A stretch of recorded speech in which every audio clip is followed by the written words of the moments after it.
Allez, 7h50, Nikos Aliagas, votre invité ce matin est le petit-fils de Nelson Mandela. Il raconte dans un livre sa rencontre avec son grand-père alors qu'il avait 7 ans.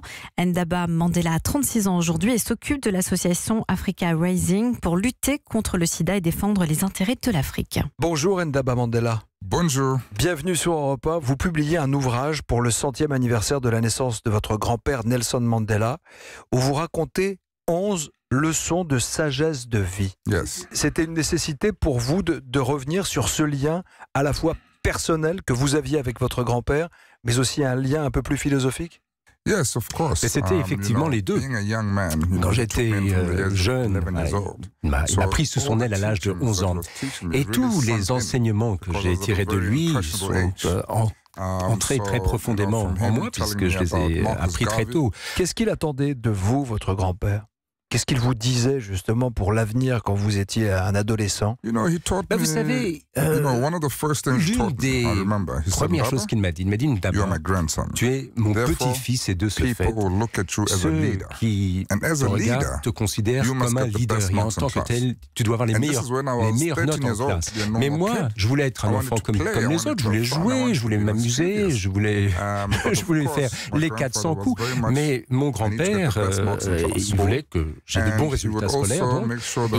Et s'il y avait un désordre dans ma chambre, il m'engueulait. Hein. Où est-ce qu'il a trouvé le courage de pardonner après plusieurs décennies en prison de façon injuste? Je vais dire, à mon sens, Nelson Mandela, évidemment, a pu voir finalement le mouvement d'indépendance qui avait lieu en Afrique. Il a vu que bien souvent, lorsque les Africains trouvaient l'indépendance, ils voulaient chasser les Européens, ce qui a eu effectivement des effets très négatifs sur le pays, sur l'économie, sur la politique surtout. Et il a vu que pour que nous puissions construire un pays qui soit prospère, tout en se débarrassant du cycle de violence et de haine, il fallait pouvoir pardonner.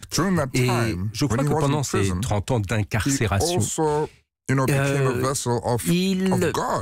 est devenu en quelque sorte un messager de Dieu. Et la plupart des gens autour de nous étaient athées, mais il faut reconnaître qu'il y a un pouvoir au-dessus de nous, quel que soit le nom qu'on lui donne. Et je pense qu'il a su trouver cette espèce de compréhension universelle qui allait au-delà de l'Afrique, qui touchait l'humanité tout entière. Et c'est ça qui l'a amené à pardonner effectivement ceux qui l'avaient emprisonné pour mettre un terme à ce cycle de violence. Il a touché à quelque chose de plus profond dans l'humanité. Et quand il est sorti de prison, Nelson Mandela, il n'avait pas de velléité politique. Il ne voulait pas nécessairement devenir président de l'Afrique du Sud.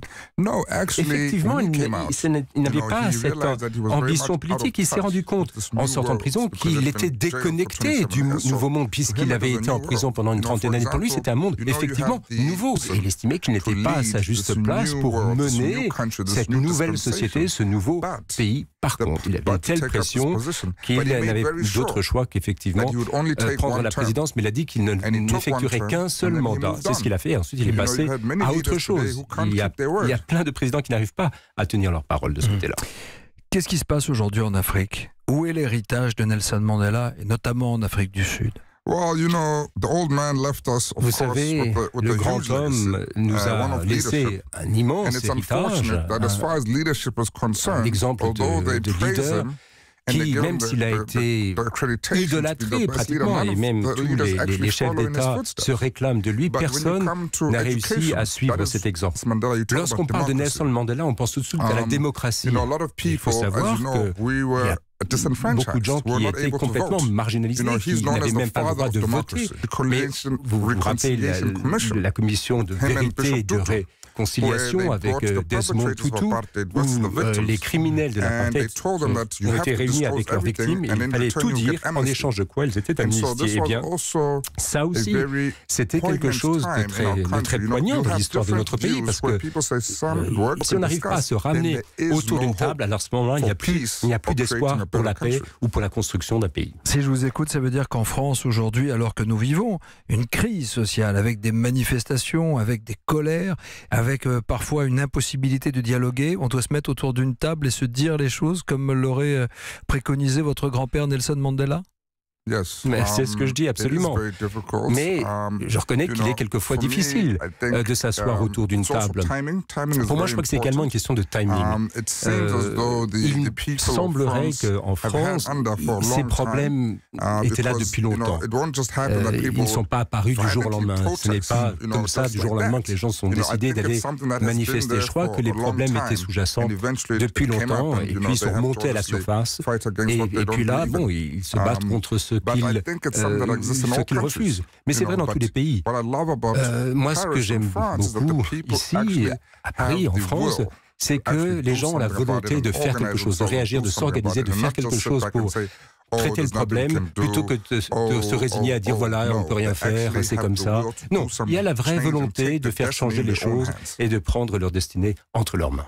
Merci d'avoir été notre invité, Ndaba Mandela. Vous êtes le petit-fils de Nelson Mandela et vous avez écrit un ouvrage pour lui rendre hommage intitulé « Le courage de pardonner » aux éditions Marabout. Merci beaucoup. Merci beaucoup.